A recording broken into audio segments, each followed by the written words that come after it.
Dave Lochran, Adam Scher, and of course, Alex Baker, Awesome-O himself. We're going to get started. We got an 8-gamer today. It's Wednesday, September 4th. But before we do, let me just get your direction focused on Yahoo Daily Fantasy Sports. They are the sponsor of the Deeper Dive. We love them. We also love some of the contests that they're running for this NFL season in Week 1. $1 Million Baller, 0 management fee, $100,000 to first place. All the money that we put in comes back out to us. $25 entry, 10 entry max. It's a beautiful thing. $100,000, $10 entry, 10 entry max. And you only got $1, you only got a couple dollars, that's fine. $25K, $1, $4K to first. They've got everything, and they got some pretty stellar free rolls over there at Yahoo. Definitely recommend checking it out. If you haven't signed up yet, sign up through us and get up to $30 in Yahoo Sports Rewards points to use in Week 1 to get your bankroll boosted a little bit and get the week and season started off right. All you got to do is go to awesomeo.com, click on the Spotlight Hitters article under the MLB tab. It's entirely free. Click that Yahoo link and sign up. You get your $30 in Yahoo Sports Rewards points, good as cash upon depositing, and you can get into all of these wonderful Week 1 contests. And if you do it today, you can get into some of these MLB ones they got running as well. That is the sponsor of the Deeper Dive, Yahoo Daily Fantasy Sports. Boys, how are we today? Doing good, man. I hate you. Yeah, I think, man, it's actually an interesting time in baseball because like so many more people are thinking of fantasy. Hopefully, we'll get some of those guys coming in and not wanting to wait till tomorrow to play some NFL and playing some MLB today and not really know what's going on. So I'm hoping there'll be some good weeks now that the NFL crowd's back. Yeah, free money Mondays are starting up. Yeah, if you believe in that. Alex, what's your favorite sport to play for DFS? I mean, it's got to be WNBA, man. Like, I don't know if you're serious. Neither do I. I mean, I have season tickets. I'm a WNBA lover. And I don't know. It's just such a great sport. But after that, football. I think football is second. I mean, the chance of winning $1 million is pretty appealing, although not quite WNBA. I mean, you gotta love it. I think what I love most about WNBA is when they try to dunk during warm-ups. Beautiful thing, man. Dude, I don't know, man. Like some of those ladies, I mean, they don't dunk in games. It's kind of like a point guard situation where percentage isn't as good. But you'll see Maya Moore like dunk, and she's only like 6'1" or 6'2" or something. It's kind of crazy. They're some of the best athletes in the world. Yeah. It's just compared to the NBA, it's a little tough. Do you actually have season tickets? Yeah. Really? For the Sky. Wow. That's pretty cool. Courtside? Yeah, it's crazy, man. You can get courtside tickets for the price of like a normal NBA ticket. I was going to say, for the price of a soft drink. Is it really your favorite DFS sport? I was exaggerating a little bit because if I just said NFL, man, that would have been kind of a lame answer, right? Yeah, I mean, would have been the right answer, too. That's a good point. Fair. All right, let's keep it going here. We'll get started. Adam, we'll kick it off to you. I already know the answer to your favorite sport, so we'll move along. It is basketball, right? My favorite sport to sweat is golf, but my favorite one to that pays me the best. What do you actually win in? Basketball. Okay. Yeah. Because, well, you had a great NBA season tour. Like, your first half was a little rocky. The second half, you crushed it, man. Yeah, I'm excited for NBA season to start again. All right. Let's kick it off. We've got 8 games today. Did you guys play the early slate at all? Nope. No? I'm assuming Alex maxed every contest. Oh, no, actually. It was like a 1-gamer, right? I haven't been playing those as much. Oh, I thought it was 2 games. Never mind. There's a 2-game slate that starts at like 5:30 or 6:30. Oh, gotcha. That's the one. Yeah, that's what I was thinking of. So we've got Pittsburgh and Miami. Adam, last time out, Robert Duggar did the unthinkable, even though he was popular. 7 innings, 2 runs, 0 earned, 7 strikeouts against the Cincinnati Reds. He's in Pittsburgh today facing the Pirates. And on the opposite side, you've got Trevor Williams it's funny because you and I last time Williams was on the mound talked about how we kind of thought that he was okay as a pitcher not long ago, and that opinion changed a little bit. Now, to be fair, the Marlins are good at making bad pitchers look like they're good. So today, from an ownership standpoint, it should be no surprise to anyone that Trevor Williams is going to be popular. Are you on board with that? Yeah, it's not like I'm super happy about it, but we have limited options on the slate. He's inexpensive, 31 on Yahoo, 6,600 on DraftKings. I obviously don't think you need to go there on FanDuel with it being one pitcher, but you have an entirely right-handed lineup with the exception of two hitters, Diaz hitting second and Sierra hitting seventh. Sierra barely counts as a hitter anyway, so not too concerned about that one. Against righties this year, Williams has close to a 21% strikeout percentage, 308 expected WOBA. Not mind-blowing numbers, but not terrible either. And then you factor in that Garrett Cooper is the only above-average hitter in this lineup, and it's just a spot that I'm going to end up getting to. And if Trevor Williams doesn't have a good game, it's not like it's going to be very surprising, but we can only take the options that we're given, and I think he's pretty clearly one of the better ones. Yeah, I mean, pitching on this slate, Bieber's going to be pretty chalky because he's just really good and he's got a great matchup. But Alex, outside of that, your top-tier pitching really doesn't offer a whole lot. It's not a Coors slate, but there are a lot of teams that are in great spots offensively, and you'd have to pay for them anyway. We'll get to Bieber shortly, but Trevor Williams against Duggar. Duggar's getting no ownership, and I think for pretty good reason. But Williams, very popular, as I mentioned. Is this a spot where you're looking to turn to? I honestly wouldn't be surprised if Duggar got a few more shares than people expect because he did go out and win people a lot of money last time, right? Mm-hmm. Yep. But this clearly someone would avoid. Just his minor league stats kind of indicate he's going to be a pretty bad pitcher. But the matchup for Williams versus Miami, I mean, that's one of the best in the league, maybe second to Detroit these days. But I mean, you can get both guys in your lineups, basically him and Bieber, sorry, that's not right. Him and Jacob Junis. Probably got the guys with the best matchups of the night. And I like the Miami lineup for strikeouts and also not putting up runs. And he's really cheap across the industry. So there's a lot to like about Trevor Williams. Is there any hitting interest from either side of this game? It's not projected to be one of the highest scoring games. It's not a great park. Neither teams are particularly good offenses. But you like to go off the radar sometimes. Is there anything here? I have a lot of interest in Pittsburgh. Yeah, go ahead. I mean, Duggar's not very good. Like, he had a really good start his last time out, but his minor league numbers are below average. The Pirates aren't super expensive. Their lineup actually just came out. Colin Moran jumps up to third. No Starling Marte, so that knocks the appeal down a bit. But he's just not a very good pitcher. The bullpen's not very good, and I think that the Pirates come in at low ownership. Right now, in the top stack tool, we have them getting less ownership than their top stack percentage. That may change without Marte. I'm not sure, but I just think that it's a pretty good spot for guys like Frazier, Reynolds, Bell, Moran. Do you like Pittsburgh, Alex? Yeah, I think I agree with Adam that they seem to be going overlooked today because of a few teams we'll talk about later. But yes, I like them. I'm just updating the lineup now and the projections. It looks like there's some really good values in it. So I think I'll make a nice stack up spot tonight. Okay. Yeah. Cole Tucker's a really good value hitting seventh. 2,600 on DraftKings. Yeah, really cheap. I guess that's it for this game, unless there's anything from Miami. Actually, let me ask you anyway, Alex, because Trevor Williams is going to be really, really chalky, and he's not that good of a pitcher.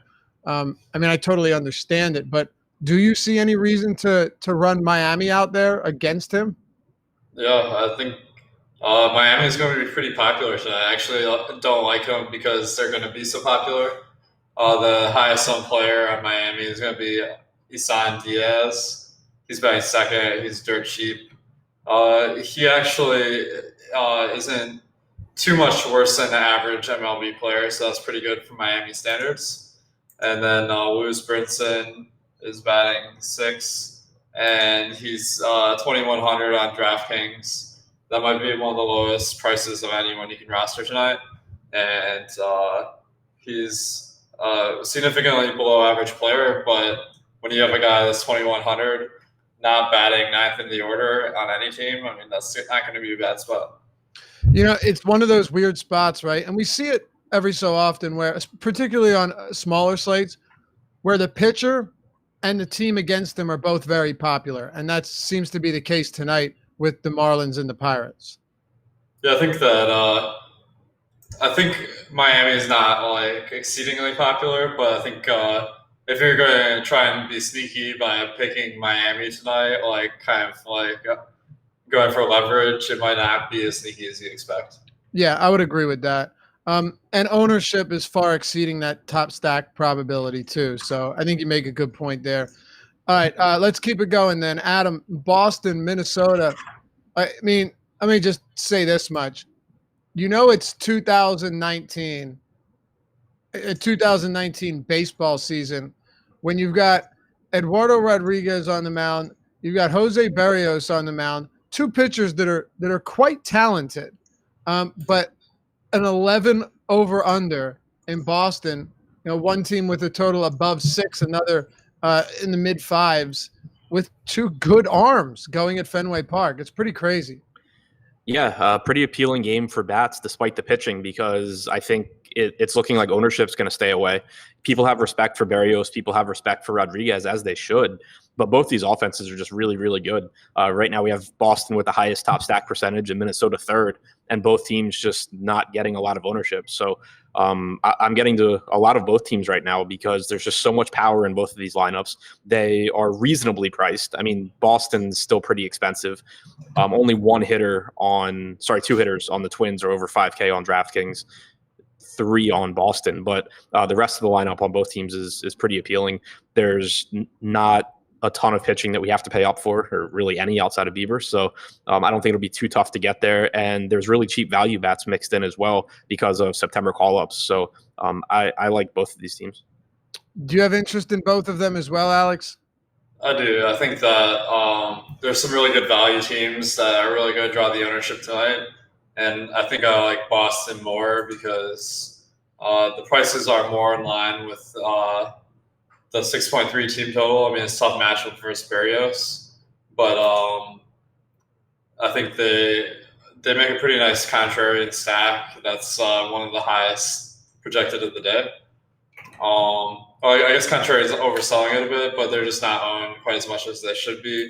Minnesota, on the other hand, they're overpriced versus Rodriguez. It's a good park, but I like that kind of play on a slate that's pretty small. 8 games is kind of medium size, so I think that I like it a little bit, but I'm not loving it because they're just so expensive. Who would you say the best bats are from this game, whether it's just your preferred bats or from a value perspective? The one guy that's really standing out for value is Mookie Betts on DraftKings at 4,900. The cheapest guy of the top 4, and probably the best for fantasy as well. So that's kind of an anomaly of a price.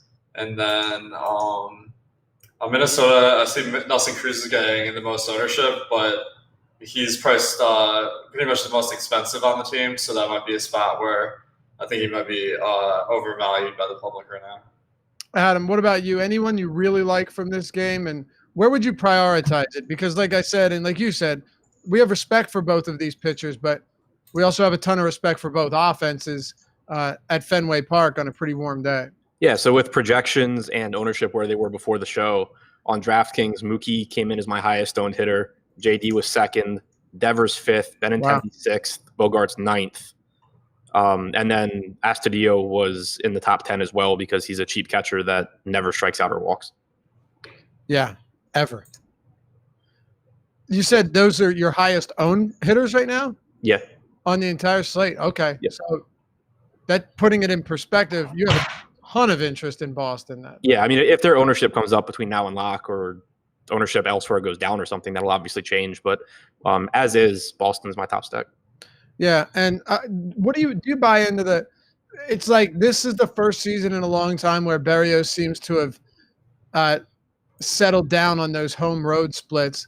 you would think that it would have happened, and it finally has. Yeah, it was never something I like totally bought into. It just got to the point where You had to at least I had to pay some mention it. attention. But yeah, I mean, worst case, he's the same, and best case, he's not as good outside of Minnesota. But either way, I think the bigger thing with Berrios is that the strikeouts have come down this year. So you kind of have a contact pitcher now facing the Red Sox in Fenway.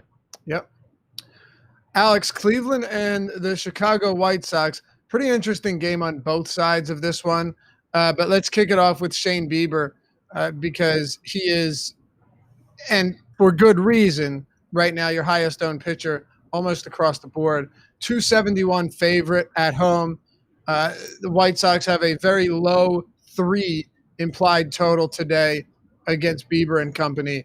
What are your thoughts here? 11-5 on DraftKings is a lot, but he's also really good. He's $5,400 on Yahoo.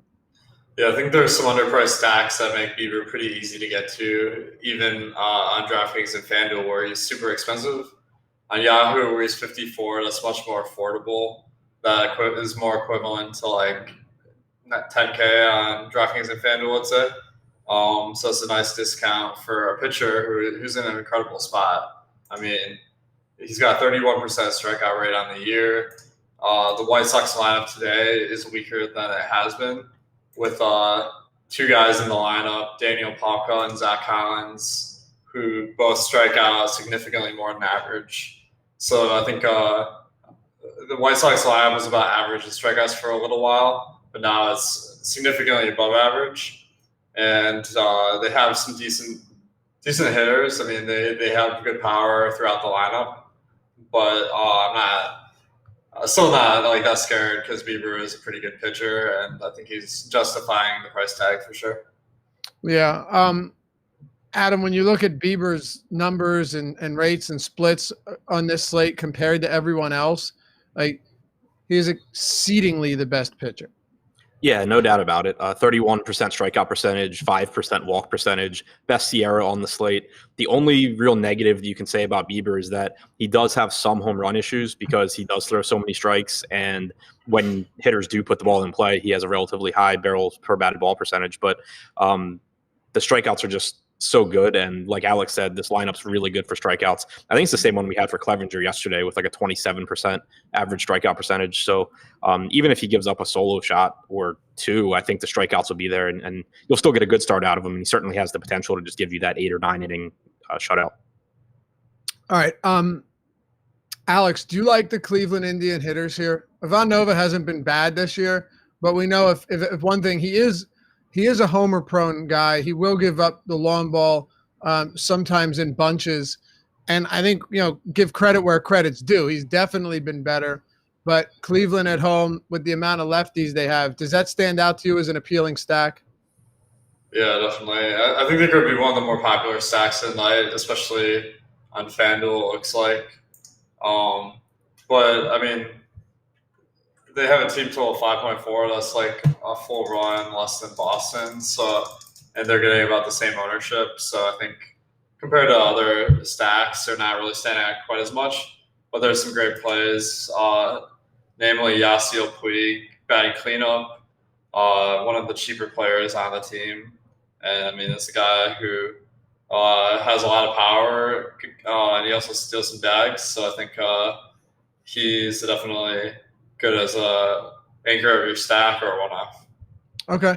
Yeah, Adam, Cleveland Indians getting a decent amount of ownership. Top stack chances still a wee bit higher than the aggregate ownership, but also a spot that seems like a pretty high upside position. In that same breath, though, there are a lot of other really good teams, and you're obviously paying up for a lot of Red Sox bats. So how do you prioritize a team like the Indians against Ivan Nova? Yeah, I see it the same way that Alex did, where it's a good spot for Cleveland. Nova's certainly not a great pitcher. He doesn't miss bats. You have a lot of power in this lineup, but you also have a decent amount of ownership coming here, whereas there are some other teams that I think are even better. So I'm getting to some Cleveland stacks, especially Puig, like Alex said, is my highest owned Cleveland hitter. But with ownership how it looks right now, they're more of a secondary stack for me than a team that I'm really loading up on. Okay. Do you have any interest? You mentioned, well, I mean, we mentioned that Bieber struggled with some power, particularly against lefties, but nothing here stands out to you, or is there something you like? No, I mean, if you wanted to go to someone, I think you go to Moncada or you go to Jimenez. I guess 2,600 Daniel Palka has power, but I don't really see myself getting there. Any thoughts on Chicago White Sox hitters, Alex? I'll just throw in the weather here is pretty good for bats. For pitchers. I think at game time it's going to be in the high 60s, 60% humidity, which isn't that high. So starting to be that time of year where that evening weather is a little bit cooler. So I don't think power is going to be quite as big a factor as it might have been a month or two ago. All right, makes sense to me.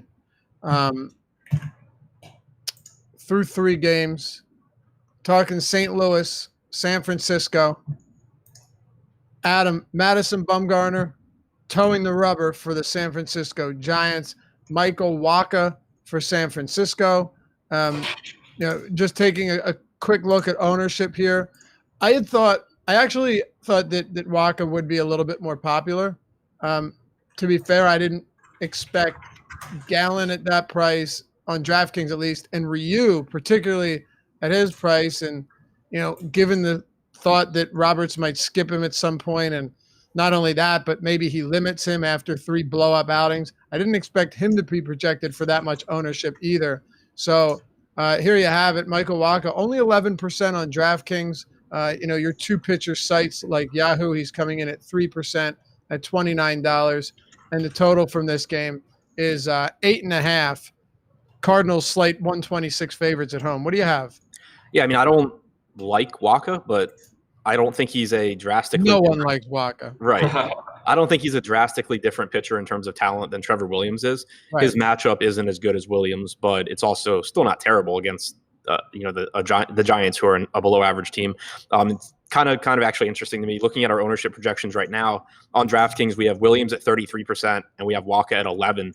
In my crunch, I also got combined 44%, but it split right down the middle, 22 apiece. And I think I'm fine with that. Like, I have Wacha projected for 2.2 times his salary. I have Williams at 2.3. So I don't think they're drastically different. And if the ownership's going to be spread like that, I'm fine kind of having it in the middle. Okay. Yeah, what are your thoughts on a guy like Wacha, Alex?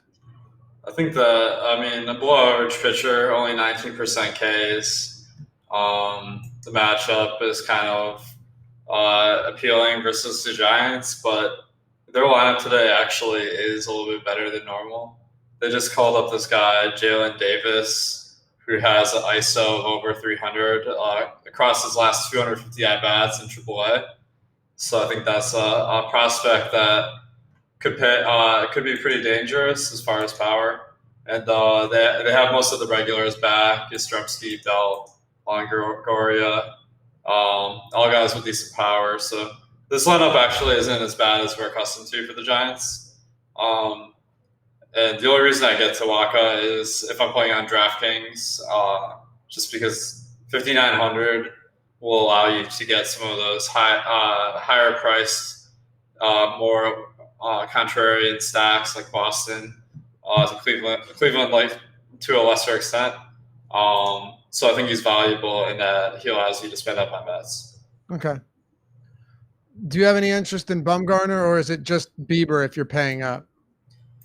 I'm not really on Bumgarner. I don't think the price is really justified. I mean, he's been good this year, but I don't think he's been 10K good. He only has a 25% strikeout percent on the year, and the matchup is just about average for Ks. It's on the road. I don't really see much reason to do it. Okay. Adam, I'm assuming the same answer, right?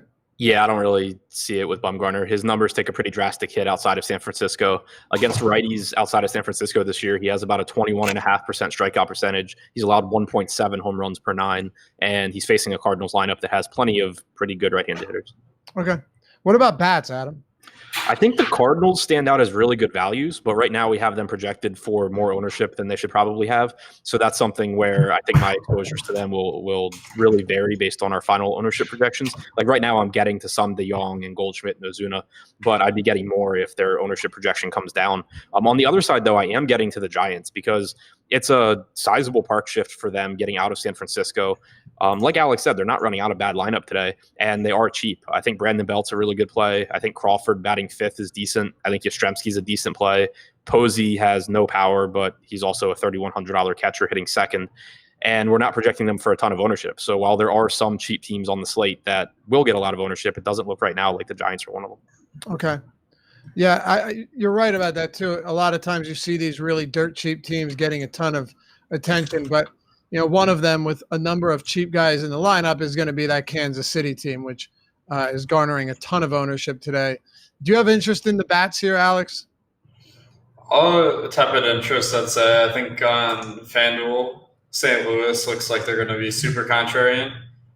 They're not priced very well, which is the reason why.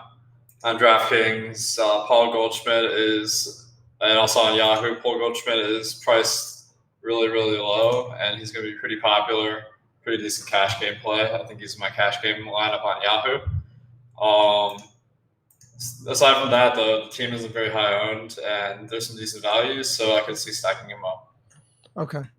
Anything else from this game, Adam, before we move on? Nope. All right. We've got Kansas City, Detroit. I just alluded to their ownership, Alex, and they're going to be popular. I can see why. But I also think, and I just want to pull this up and make sure I'm not misspeaking, that a lot of it is going to be concentrated between a few players, but maybe not. We'll see. Let's see. So among the players that we've got at the top, Junis is one, of course. Valoria is very high up there in ownership. Mondesi, Whit Merrifield, Hunter Dozier, and Jorge Soler. All of them are 15+% on DraftKings, Alex. And then you've got O'Hearn above 10% too. It's not so. Sometimes we see a couple guys really jack up that ownership. This entire team is popular today. Yeah, I think there's some nice factors here. The weather is going to be relatively hot compared to other games, and around 80 degrees at first pitch. Edwin Jackson's probably one of the worst starters in the league, and the prices are pretty reasonable. Aside from Yahoo, where there are a couple guys that are really priced up, like Soler, I think that must be Yahoo's favorite player because he's always like the most expensive on the slate, which is kind of amusing. It is amusing. Yeah, he's like more than Mike Trout on a regular basis. But has his price ever come down? It's down to 26. It was 27 for okay. Yeah, so it's like it's kind of an interesting thing because I have him projected to be the second highest projected bat on the Royals at 4% ownership. So if you do want to stack up the Royals on Yahoo, you could be pretty contrary going with Soler and Dozier, who are both pricey. On FanDuel, Dozier and Gordon are both the hardest to get to, so those could be contrarian plays. But for the most part, I'm probably going to steer clear to some extent of this team just because of the popularity tonight.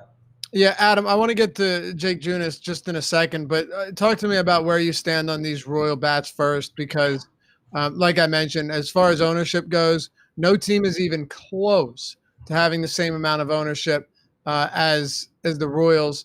I mean, if you look at other sites, it's a little bit different, but not by much. Like they're still the second highest projected owned team on FanDuel, way highest on DraftKings, and then on Yahoo, you're also going to get the Royals at the second highest, really tied for first. So easily overall the most popular stack, and it's not close on this slate.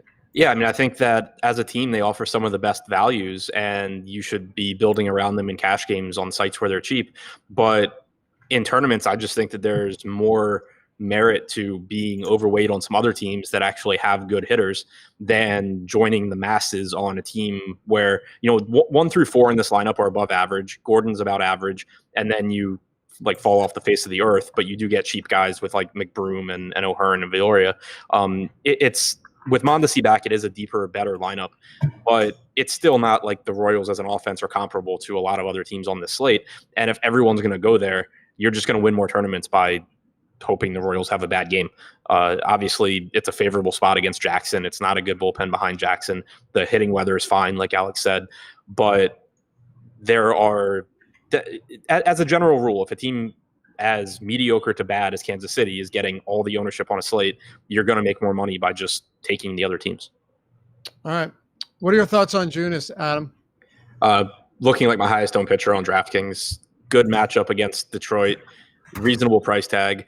Pretty average pitcher, around a 4.5 Sierra, 21% strikeout percentage, gives up some home runs, but Detroit doesn't have a lot of power in the lineup.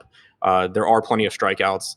As far as Tigers lineups go, this one is not the worst. Kristen Stewart's back. Candelario's back. So you have semi-competent 3, 4, and 5 hitters.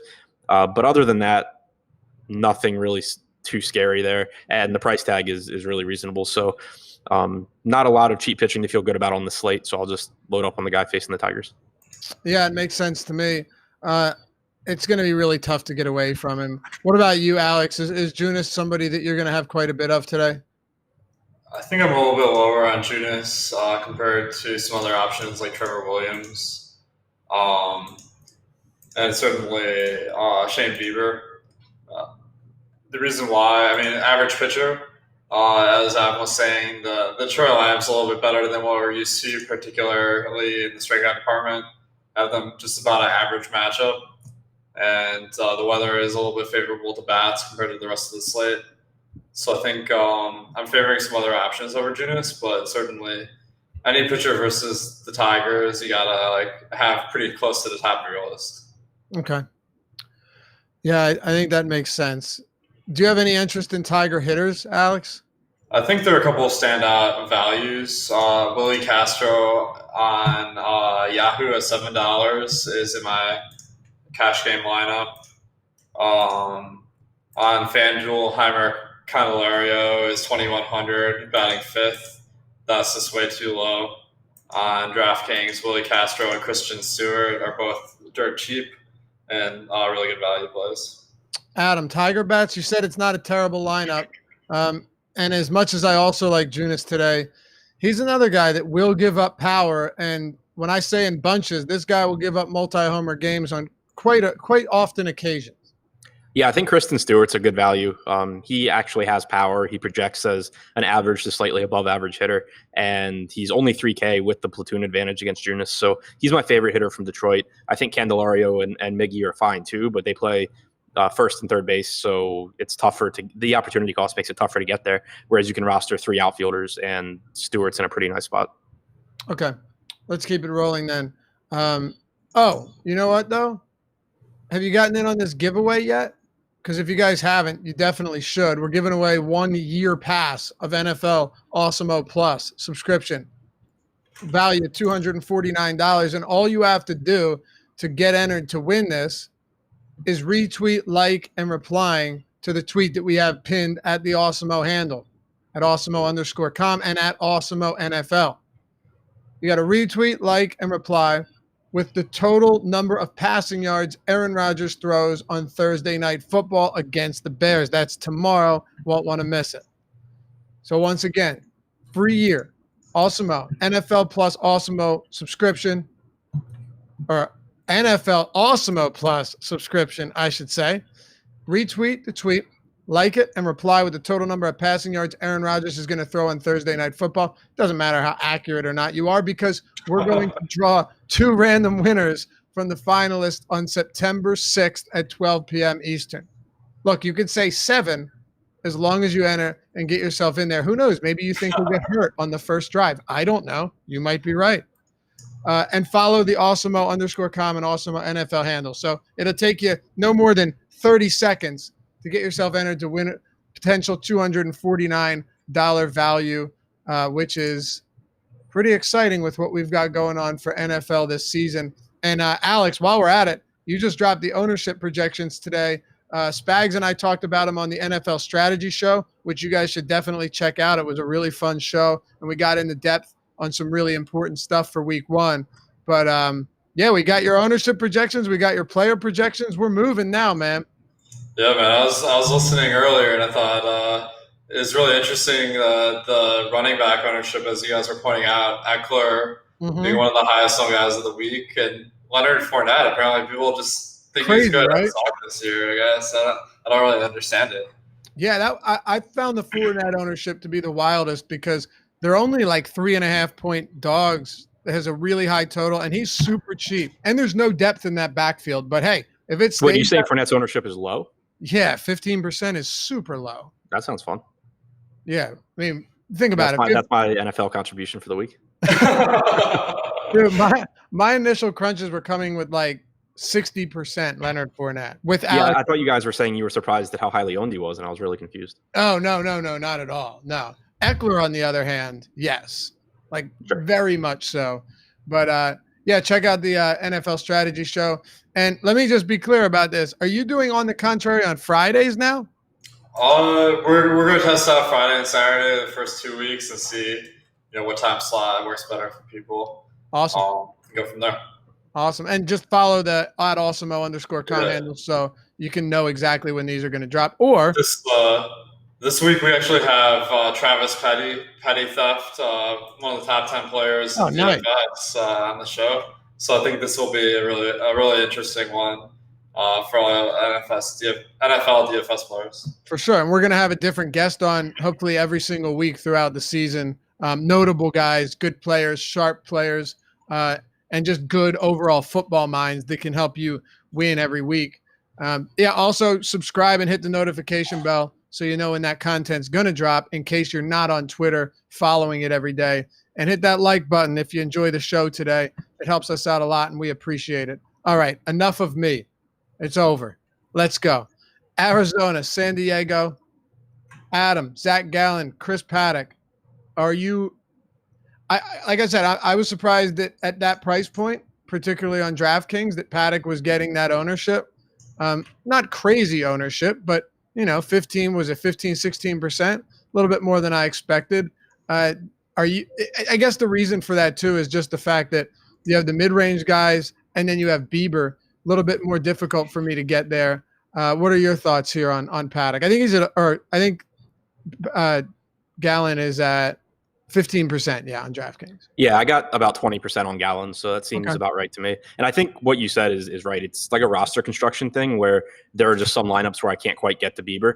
And Gallen does have the second highest strikeout percentage on the slate. He's got a pretty nice matchup against the Padres. Their lineup, we don't have it yet, but in general, their lineup doesn't have as many strikeouts in it now as it has for a lot of the seasons since they traded Reyes and Tatis is on the injured list. But that also gets rid of a couple really productive hitters. And you suddenly have just a pretty bad San Diego lineup that still has some strikeouts in it. It's not like they turned into the Pirates or something like that. Gallen has the second highest strikeout percentage on the slate at 28. A little over 28%. His walk percentage has been high in the majors, but I expect that to come down over a larger sample just based on his minor league numbers. I think he's a pretty good pitcher. It's a pretty good park for pitchers. I personally prefer him to Ryu by a little bit, which is why I'm getting to 20% on DraftKings.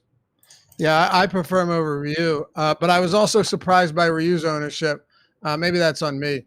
Alex, what are your thoughts on Zach Gallen here against the San Diego Padres? I think he's in the mix just because he's such a talented pitcher, 28% K so far in the majors. He's getting a lot of credit being a big favorite versus Paddock, minus 135, who is also a pretty solid pitcher. The Arizona lineup isn't that good for getting strikeouts, though, so I'm not – or sorry, San Diego, as Adam mentioned, not that high in strikeouts. The first 7 batters in the lineup are all below average in Ks. So I don't think it's an amazing matchup, and he doesn't go super deep in games, so he's not really lighting up the crunches for me. But I certainly understand the play. Really talented guy. Okay. Do you like any Chris Paddock here? He's a good pitcher as well, but this matchup's even worse for Ks, and he's on the road. So I have them for 19% Ks, the Arizona lineup, which is about 20% less than average. And Paddock is an amazing strikeout pitcher to begin with at 25%. He also doesn't go very deep in games. So not really generating a lot of interest for me. Okay. Any interest in Paddock for you, Adam? Yeah, I mean, I have him sprinkled into some lineups, but not getting much of him. For the same reason Alex said, Arizona's a pretty decent offense, but also just not a lot of strikeouts. You have a 14% guy in Marte. You have Flores, who I think is like 10.8% against righties since the start of last year. Just not the best strikeout matchup, and he doesn't strike out as many guys anyway as Gallen or Bieber for a little bit more money. All right. What about bats, Adam? Not much for me. Rojas, I think, is a good value, but he did drop to 6th in the order. He's still 2,700, so I think he's fine if you need to get there. In my first crunch, I got around 10% on DraftKings. Do you have any interest in hitters from the Padres or the Diamondbacks, Alex? Not a ton as far as stacks. The ownership seems to be pretty reasonable, despite the fact that this is a bad part. I mean, it's one of the lowest total over-unders of the day. Josh Rojas is pretty interesting on DraftKings. Pretty average hitter so far, but he's one of the lowest priced guys on the slate, so that's pretty nice. On FanDuel and Yahoo, he's priced up a little bit more, so I'm not really on him there. But Jared Dyson, super cheap on Yahoo at $7 leading off. That makes a really nice play. Okay. Well, I guess that'll do it for this one. We got 2 to go here. Let's talk about Oakland and the LA Angels. Tanner Roark, Pablo Sandoval.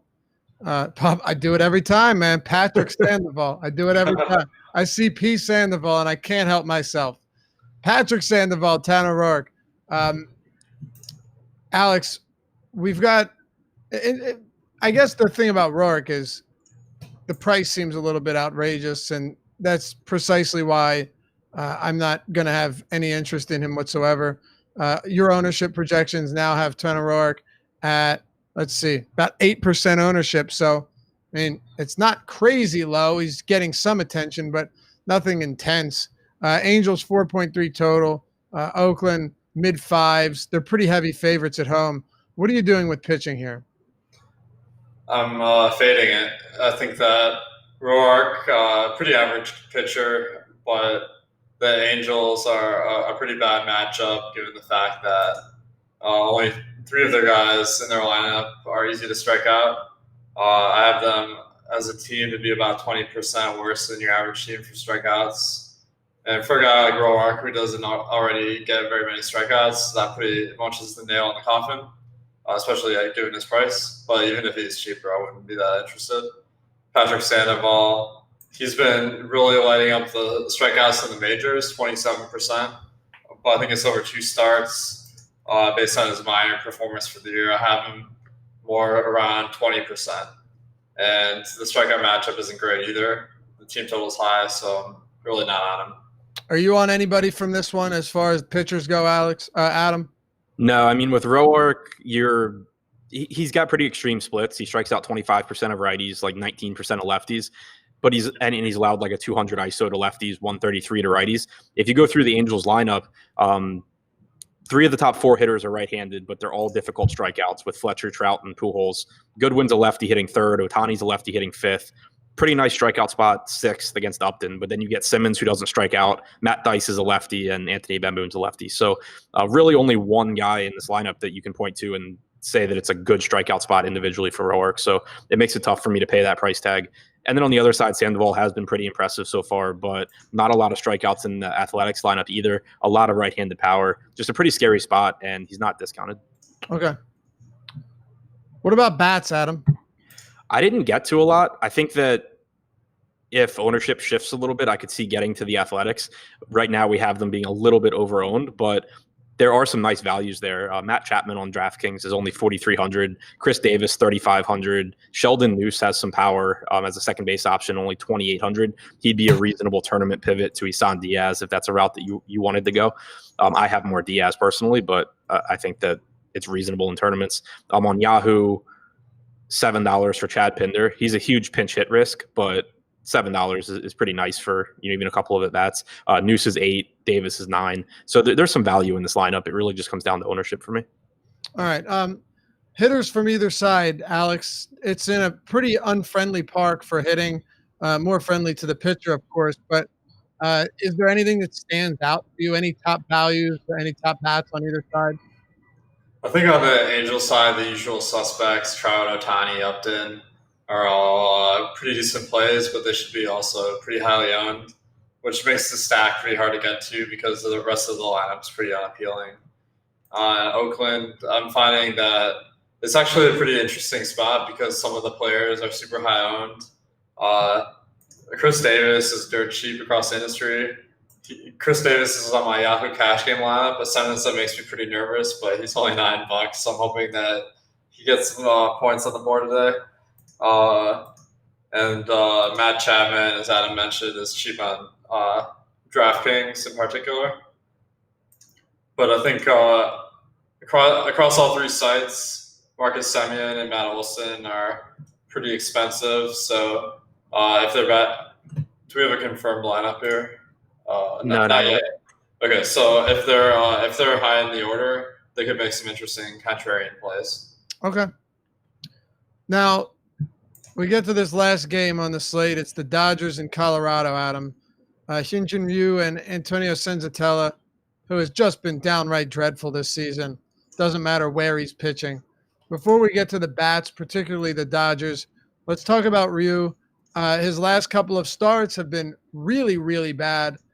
He's faced some difficult teams this month, so I'll give him that.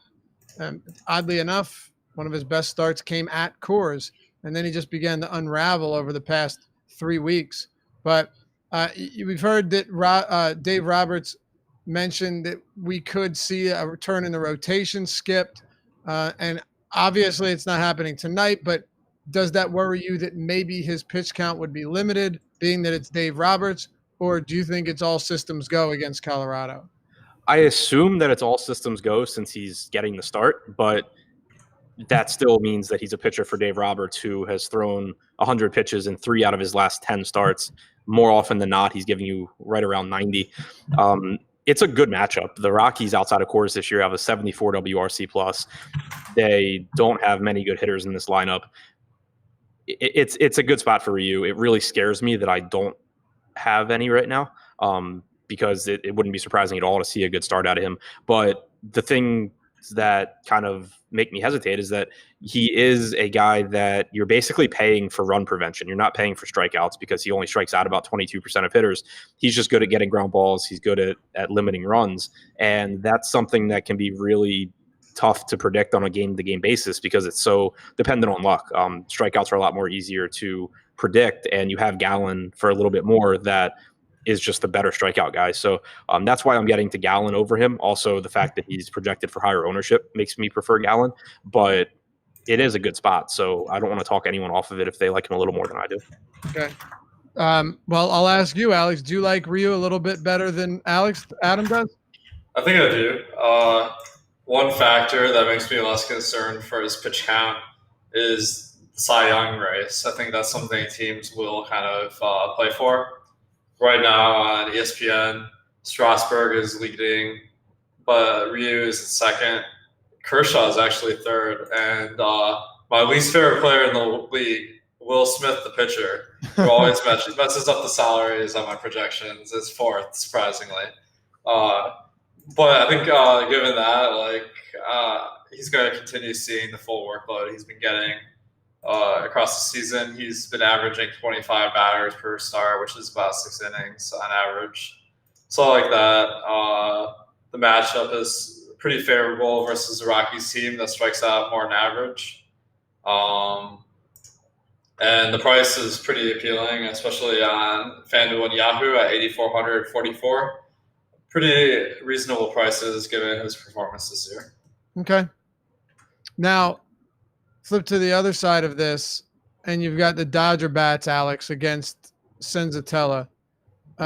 Just speaking from an ownership standpoint, the Dodgers look to be quite popular here, and for good reason. Yahoo, FanDuel, and on DraftKings, where they have the second highest projected ownership.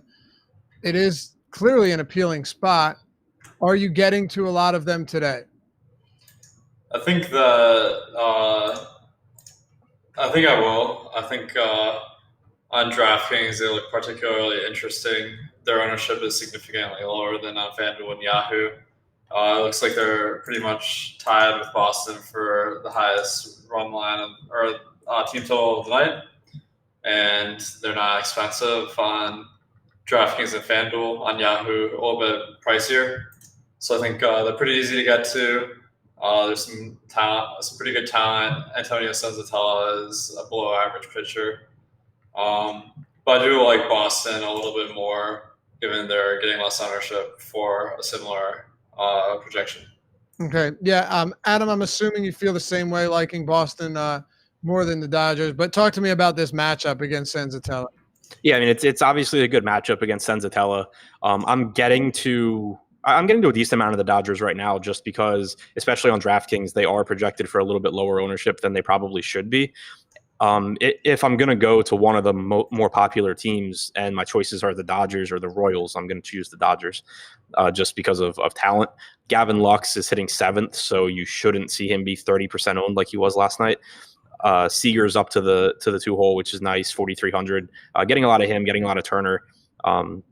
Yeah, I like the Dodgers. I'm getting less than the Red Sox because of ownership, but I think that, it is a good spot. Senzatella has the highest Sierra on the slate, which is something not many people can say when they pitch on a slate with Edwin Jackson, but that's the case for Senzatella. So good spot for the Dodgers. That is the truth, huh? I guess none of us have any interest in Rocky bats here. I have to ask. It is the last team we'll talk about. No, I mean, Story and Arenado are cheap relative to where they probably should be priced, but that's the case for a lot of guys today. And if you're kind of just going across positions, like 4,900 for Story or 4,800 for Arenado isn't better than 4,900 for Betts or 5K for Trout or stuff like that. Alex, anything else from this game? Nah, Colorado's tough matchup. The prices are high. If I was going to go for anyone, Story on DraftKings, just a low and one-off position that's valuable. And on Yahoo, Ian Desmond at $8, batting cleanup. That's not a bad spot. Okay. By the way, how is it that somebody could come up with the surname McBroom? This is a wild name to me. What's he only played like one game, right, Adam? Yeah, I think so. McBroom. What do you think that is? Scottish? Or Irish or something. Or Irish? What I'm picturing is like Beauty and the Beast, like someone that had been a broom and then came to life or something. I'm picturing the exact same thing. And I'm trying to think, maybe it's pronounced differently. There's no way you can pronounce that name differently. It's Broom. McBroom. Well, there you have it. By the way, after the show, stay right here, right on this page, right with this screen. Josh Engelman's going to play you some pretty music as you wait and relax until the Live Before Lock show starts. It is Josh Engelman. It is Jake Hari. They'll take you up till 7:05 Eastern time. Boys, top stacks. Alex, who do you have? I like Pittsburgh and Boston. Okay. Adam, Boston, and who else? Cool, man. Boston and Pittsburgh, but I'll throw in Minnesota. It was pretty obvious. Yeah. Minnesota? Yeah. All right. Sounds good. Well, we're going to head out. Remember, if you like the show, hit us with a thumbs up. We appreciate you very much for doing so. Subscribe, hit that notification bell, and get into that contest giveaway. $249 value. If you don't have an all-access MLB Awesome Plus subscription, you can get one by simply retweeting, liking, and replying with the amount of passing yards Aaron Rodgers will have tomorrow against the Bears. Follow our accounts and enter yourself to win a free all-access NFL pass. Look forward to seeing you over there. We will be back with you tomorrow on the Deeper Dive presented by Yahoo Daily Fantasy Sports.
We are live again Wednesday, September 4th, live before lock. Myself, Jake Hari, 8 games, taking you up until lock. Feeling really familiar as of late. Yeah, I've done this once or twice. Seems like, let's see, we got Spags will be on the show tomorrow with me. So yeah. It'll be a one different face. There you go. Yeah, there you we'll go. see. Let's just get the plugs out of the way real quick. Live before lock is the promo code. 50% off your first month of Awesemo Plus, any monthly package you choose, including packages with Fantasy Cruncher. So if you're looking to check out all of what we have to offer at Awesemo Plus, highly recommend you use the promo code live before lock to do so. And finally, for live before lock, we are brought to you by FantasyDraft. You go to FantasyDraft.com, use the promo code Awesemo, and get $1,000 in rake-free entries. And they are running the $1 million Hooters kickoff for the NFL. You should go check out that contest right now. I'm loving all of the awesome contests that are existing in the industry for week 1 of the NFL. Fantasy Draft, no exception. Just another great contest that I'm going to be putting some entries in. I'm playing way more NFL than I was originally expecting because sites like Fantasy Draft are making it easier for me. So go to FantasyDraft.com, use the promo code Awesemo, get your bonus. Yeah, you can see how much rake you're saving too in your account. So Fantasy Draft makes it pretty easy for you. They've got so not only they've got the big tournament, they've got the $1 million prize pool, $20 tournament, and that tournament's awesome. Of course, everything's rake free. You just pay your flat rate based on your volume.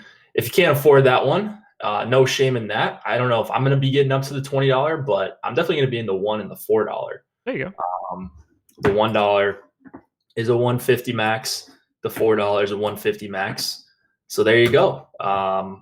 No reason not to get into these rake-free tournaments. You just don't like money if you're not playing on Fantasy Draft. Exactly. And keep an eye on whether or not they're filled. It gets even better if they don't fill it all up. So any entry you can put into a contest that doesn't fill is even better for you. It's literally paying you to be there. Yep. We got a weird one here, man. A's lineup just came in, so we are fully ready to go. That's fun. There's a character named Sean Murphy playing for Oakland today. I don't know anything about him. He's not in my sheet, so I'm updating that right now. Sean Murphy, how's it spelled? Sean. He's the A's prized prospect per the Mercury News. Let's see what Fangraphs has to say. Fangraph says Sean Murphy, Number 3 ranked prospect for Oakland. The number 30 overall prospect. Slow as molasses, has a cannon of an arm, so he's more of a defensive catcher. But he's got 55 raw power, so might be able to, give one a little bit of a ride. Yeah, I mean, sounds like if he's a big prospect, I guess, going to be DFS relevant for us for sure, as most players in MLB are. Yeah, I have no problem whatsoever using him. Oh, cool. So the tweet that I put out, I forgot to include the link to our show in it. That's smart, Josh. They'll know where to go. You would think. But we can't get any new people that way. So Don't do that to me. Don't do that to me. It was the last one I made. I copied it once. I forgot to copy it the second time. Happens. We got a weird one, man. A really, really weird slate to me because pitching is cut and dry, I think. And I didn't think it was going to be like that when I woke up. I didn't think we had the value at the bottom. And it turns out that we do. Shane Bieber is aggressively chalk. Jacob Junis is aggressively chalk. Ryu, chalk. Trevor Williams, chalk. Zach Gallen, chalk. And then that's it. Yeah. It's all or nothing today. So I guess Bieber, the question isn't, are you playing Bieber? Well, I guess if you're playing one lineup, but the question is just how much you're actually going to end up on. I don't know where you were at because we haven't talked about this slate yet, but where are you at as far as exposure to him? And then is that different from what you thought this morning? I expected to have almost zero Bieber when I woke up this morning because I didn't think that there was a natural pairing for him the way that Montgomery existed yesterday. After I ran my crunch, I found out that was not totally the case. And I was coming in at like 80% of where the field was. If he's at 46, which is what we had on the last run that I grabbed, I'm going to be under that number for sure, but not by anything big. Yeah, I think I'm going to be over on Bieber. Really? Okay. Talk to me about it. This is like kind of like the Garrett Cole spot. So if you look at the projections on the site, you've got Bieber, of course, right at the top. And not only is he – so it would be different, obviously, if Nolan, Bauer were on the slate. I forgot those guys weren't on the slate before I started doing cheat sheets. I caught it, luckily, but he just grades out as by far the best player by a number of points across the sites. And he's also a decent value at that. So yeah. I'm not having that much trouble getting to him and not just hammering all the chalk players. So I got it to like 60 on my first crunch here right before the show. Okay. Yeah, I'm assuming I end up around 40. I was getting stupid amounts of Trevor Williams, which anytime that you can get more of Trevor Williams and less of Shane Bieber, I think you probably have to do it. Yeah, you just got to lock in Trev for 6,600. Well, let's work our way down the chalk guys today. Okay. We started with Bieber. Look, there's no limit to what I would want of Bieber. I'm happy to get a bunch. If I'm over, great. He's very clearly the top arm today. What about Zach Gallen for you at 9,600? He was not someone that I was getting to all that much. He was getting squeezed out, so I'm kind of excited that he's going to be the chalk. You're seeing the low implied total against him here, 3.7 runs, but it's a high price for Gallen. Yeah. He's good, but he hasn't really shown crazy upside for me to think that he's going to – I don't think he's got a great chance to outscore Bieber here. And it's a bit of a price difference, but I think you're going to be able to find some value bats, and I'm certainly not getting to him as an SP2. So he's kind of in this awkward price range. I think we were talking about it yesterday with Flaherty. Was that yesterday? Yes. And he went out and smashed. Yeah. And he went out and smashed. So Gallen could certainly do that. Doesn't look quite good enough for me to get to him as an SP1. So getting off of him unintentionally, but I'm not too sad about it. I'm assuming he slips through the cracks for me. And I assume that I get a decent amount of Ryu, but even at 33%, I don't think I'm going to get there. I assume that I get more in the 20 and change range. How do you feel about Ryu? 33% owned right now. Second highest guy on DraftKings, unless we've gotten update in the last couple minutes? We have not. So Ryu's fine.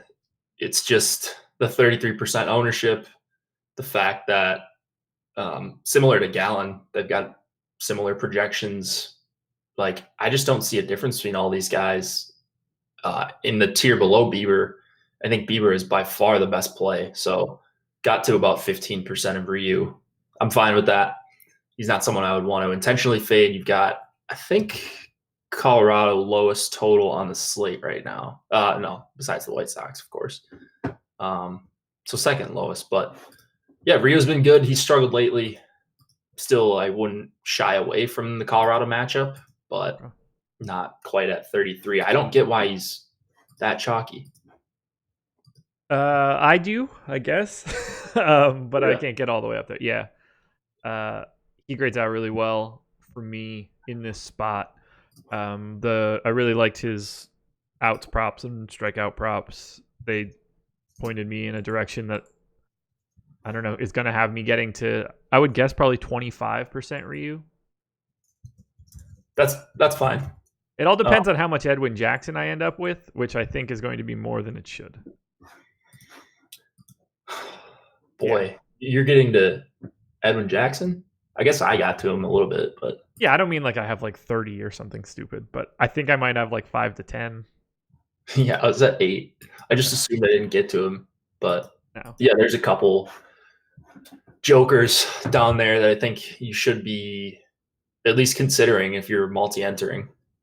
And I'm doing more than considering some of these guys. It's pretty bad outside of Bieber. But the bats look great, so that's all that matters. Bieber, Gallon, Ryu. Then we drop all the way down to 32% owned Jacob Junis. This one I'm cool with. I hope that I get to that 32% number. I hope that I get over it. I mean, hope is an interesting term because he's Jake Junis, but I think he looks really good for this spot. Yeah. He's Jacob Junis. He's perfectly fine at 7,500. I think that's a fair price for him. Not like jumping out of my seat to go shovel more money into the fantasy sites to play Jake Junis, but You should shovel it right over to FantasyDraft. Use the promo code AWESOMO and get $1,000 in rake-free entries in your first 7 days. yeah, You can use all $1,000 on Jake Junis tonight. You certainly could do that, but I would also think about saving some money. Don't put all your eggs in one basket. You need to have some money for football this Sunday on FantasyDraft as well. Yeah, I got to right around where the field is at on Junis. Everybody knows the spot against Detroit is good. Adam mentioned that he doesn't think it's that terrible of a lineup. It's not that terrible. Candelario back in the lineup, so I'm surprised you're playing Junis. That's my dude. I thought you'd just play 100% Candelario. If he were leading off, I probably would be. Yeah. Boy, I could do without Candelario. Yeah, Junis, he's just whatever. When he's chalk like this, I rarely get to him unless he's just way underpriced. He's not that underpriced here. No, he just happens to be facing the Tigers, which is incredibly helpful. One of 4 teams. Well, actually, there's a lot of bad offense on the slate tonight. Marlins, White Sox, Tigers, Rockies, depending on what you think of the Padres. Yeah, it wouldn't shock me if I'm over the field on Jacob Junis, and I'm almost positive that I will be over the field on the next guy, Trevor Williams. I had 60% or whatever this morning. I'd imagine I'm going to be in the 50s again. Are you dancing with Trevor Williams? Any Bobby Duggs? Should we sneak him in quick? I saw that in Premium Slack. No Bobby Duggs on First Crunch. No. We'll talk about Bobby Duggs later when we get to bats, but Yeah.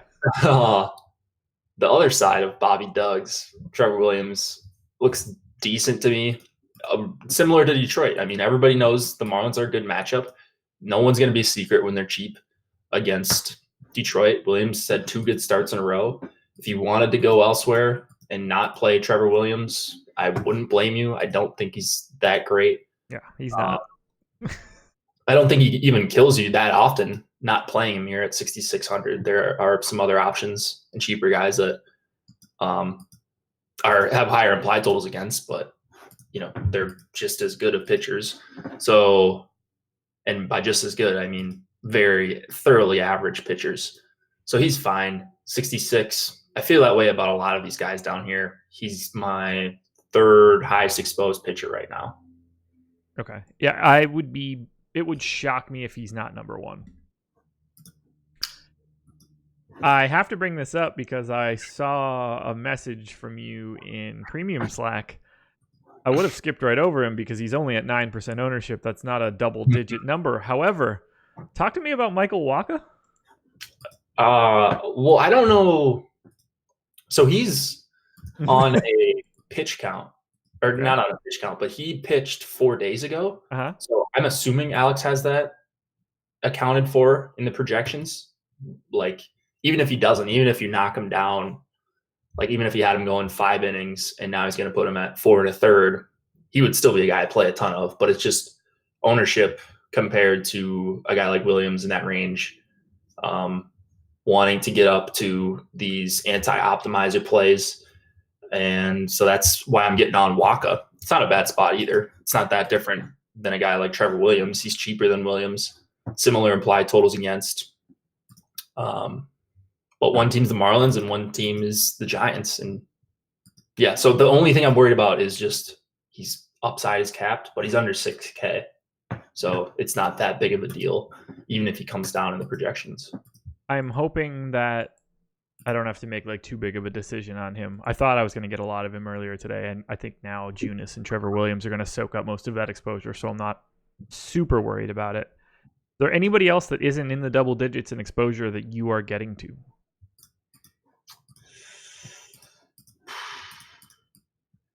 Junis, we talked about. Yeah, no, everybody. We talked about everyone that I'm getting to. Okay. Wait, we just got a projections update, and Wacha did get bumped down to a little bit, like a point on DK. What is it? It went from 12.54, I think, to 11.5. Perfect. That'll work. So, I mean, that's fine. Nothing wrong with 11.5 projection for 6K. He's still going to come up a bunch for me. I'll put that in right now. I was at 52% when I refiltered. I bet I get to like 45 still. That might be my highest owned pitcher still. Wacha, man. His ownership is going to come up too, I would think. You have one more in front of me that I want, or in front of you that I want to know. What does Alex have Edwin Jackson at? Edwin Jackson. Since I know you have it in front of you right now, before I go grab it. He's 7.89. I can handle that. Okay. Who am I missing in my sheet? A catcher? What do you mean? What's happening? Begley? Why am I missing? Oh, he's not in the lineup. Oh, okay. Standard reasoning. Just not playing today. September baseball, boys and girls. Yeah, that's the Murphy character that's starting, right? Yeah. So, okay, all my Josh Begley lineups are. I'm getting the old error message in Excel, but yeah, that makes down sense. that road. Perfect. My DraftKings crunch is almost done. Yeah, I'm gonna start firing up mine, so we're not scrambling here at the end. At least one of us can continue to carry the show. What are we at? 5:17, 6:17 Eastern. Yeah, it's early, man. It's early. But let's hit on FanDuel a little bit. I don't know how much you've looked at it. Bieber, overwhelming chalk. Again, 37% owned. I think he is way more valuable on FanDuel today than he is on DraftKings. I'm a big fan there. Ryu at 21, Gallon at 11. Both of those numbers make sense. I prefer Ryu again, but I like them both. And then Junis at 11. That's all making a ton of sense to me. I don't really want to go to anybody other than those people. To go to like Erod feels really uncomfortable. Madison Bumgarner is just way overpriced. Barrios is one of the more terrifying spots. So, anything on FanDuel standing out to you as awkward or weird? Nothing weird. If I had to guess right now, I'm about to crunch FanDuel. I always forget to do that before the show. But I would guess I'm over that 37%. Like on the Garrett Cole night last week or whatever that was, I was like, I think I had like 90%. So I don't think it's going to be that aggressive. Okay. But I think I'm going to have above 50 of Shane Bieber. And so half my lineups will be that lineup construction. I'm trying to think of who the other guys I'm going to get are, but like I'm going to get Trevor Williams. I'm going to get Waka, Junis. Ryu, I think I can't tell if he's a better play or worse play on FanDuel, because I think his upside is a little bit limited, but I like him on FanDuel. It's it is a nice, like if Bieber just doesn't go nuts, you're probably going to be okay with a guy like Ryu or in that Junis range. So DraftKings Crunch is finished. That's exciting, and this might be a record for us. Late scratch should be coming anytime now. Has there been way more late scratches this season? I don't think so. I don't know. I can't really tell. I mean, it's not like we're getting people at like 657, like it's the NBA or something.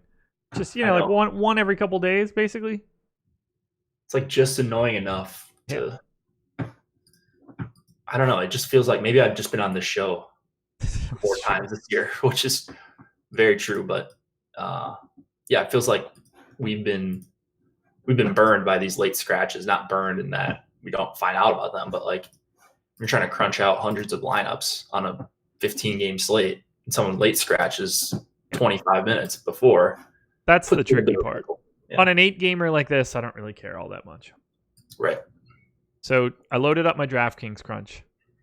I have 5 teams in double digits of exposure: Indians, Red Sox, Dodgers, A's, and Pirates.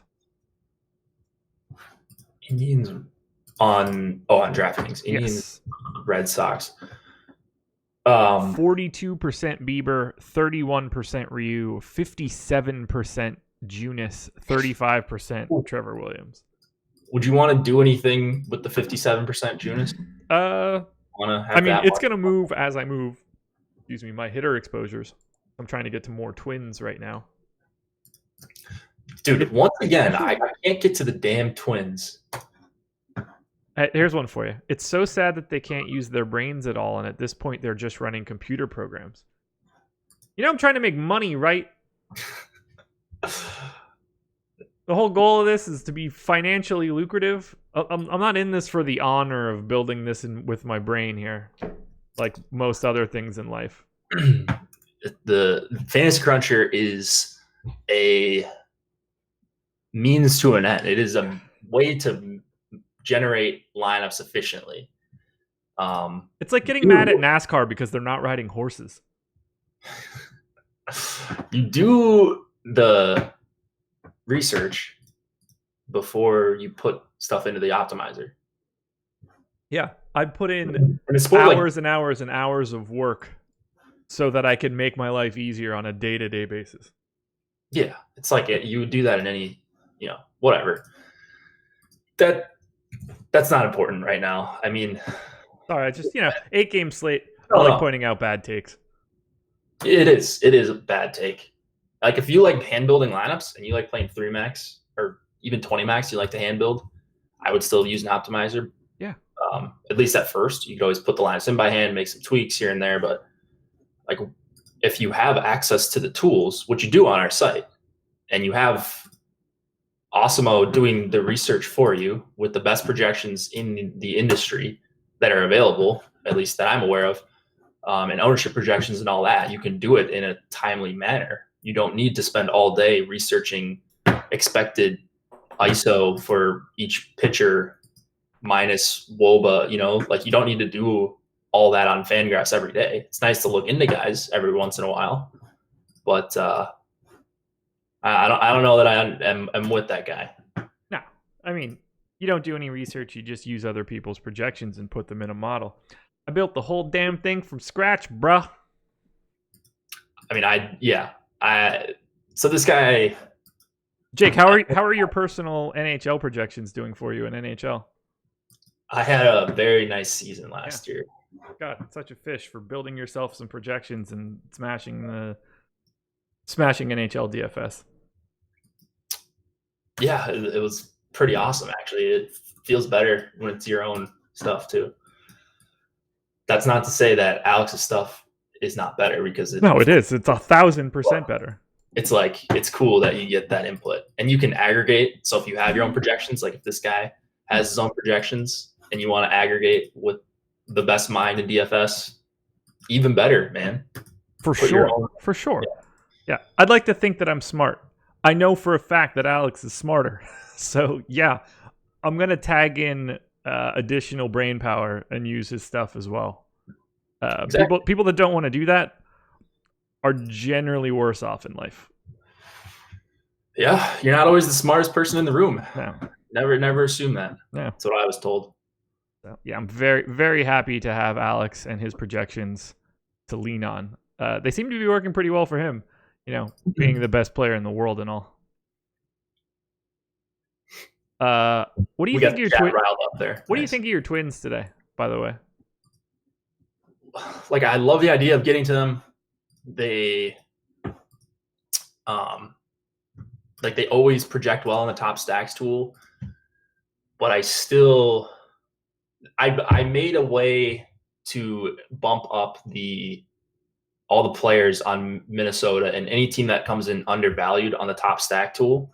So that's helping, but I'm still only getting to around the field on all of them. Okay. If that makes sense. Like, no, I hear you. Without that little bump, that little 4 or 5% bump to all of them, I would be getting like probably 5 total twin stacks out of my 150. Now I'm probably getting like 8 to 12, somewhere in there. Yeah, I've got a bunch as of right now, so see how that shakes out. Like, how much are they your top owned stack? Are they? They are at 4% in the aggregate. I just bumped them up to 11. Nice. I'm happy to be there, I think. I mean, I think like most nights, they make for a really awesome play that goes under-owned. They haven't broken the slate as much recently, but they're just so solid. I just love them for two-mans because they're hitting home runs. They're deep. So it's not often you see them ever get shut out. Like, yeah, if they do, they probably K'd like 16 times. What's that? If they do get shut out, it's probably because they K'd like 16 times or something. Yeah, it's a Scherzer, Sale, Bieber, or someone like that just goes in and Clevenger mows them down. Right. Like, they didn't get a lot of balls into play. They hit those dongs. Yep. Alrighty. So yeah. But when they're going up against Erod, is Erod having as many walk problems this year? That's just something I thought of right now. I honestly am not sure. But I'm looking at just raw numbers right now, and it's 3, 4, 6, 3, 2, 3. It has a 1 walk game in there. So like, he's been better from a DFS perspective, but like, he still is struggling with walks, and you cannot put guys on against this Twins team. No, Nelson Cruz will hit that ball straight through the monster. Nelson Cruz hits a homer every night. I don't pick him. Good. I hope that you don't pick him today, because I'm going to have a lot of the Twins. I'm going to have a lot of this game. Yesterday, I think we both said it was our favorite game, and we didn't quite get there because Mets-Nats had to go off. Yeah, don't get me started. Was that the least interesting slate last night of the season? Yeah. The top 3 scoring stacks were all like literally unowned teams. Yeah, man, that was like, I felt like I never had a chance the whole night, because I was like, well, nothing's happening. And then when things happened, it was the Mets and the Nats. And I was like, well, I'm just going to lose on the nights where the stack against DeGrom and Scherzer is the game stack that wins everything. Yeah. We're on the same page in that one. I'm not going to have those guys ever. Ever. It's just not going to happen. So, best I can do. Let's see. Who's the biggest value right now? Who do I need to bump up that I'm not getting?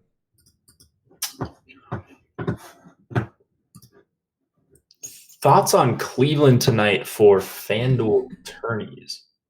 I assume I like them. Let me see. I'm gonna load them in.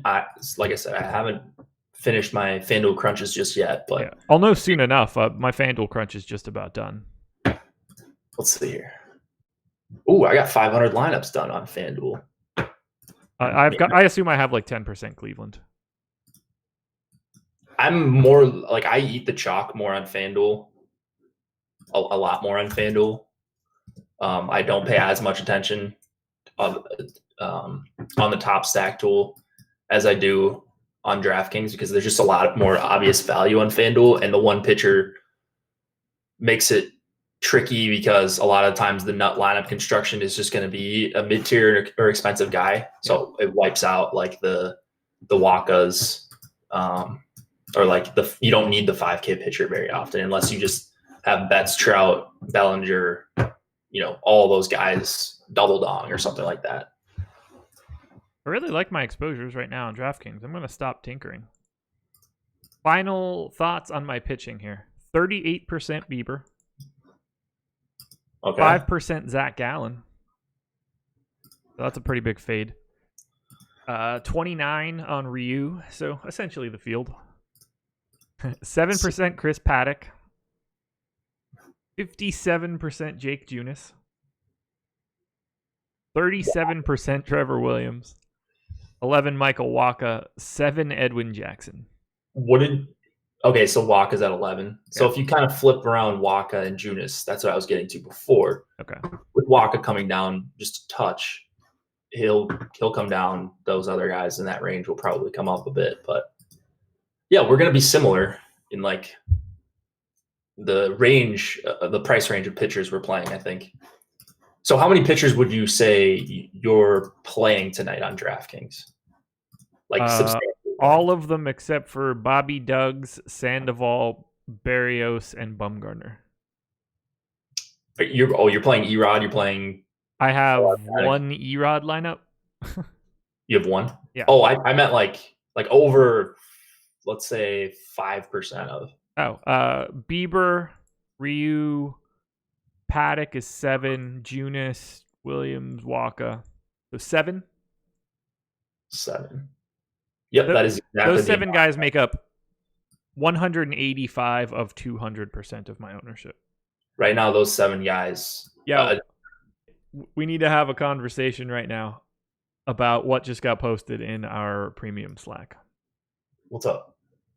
So, were you going to take him?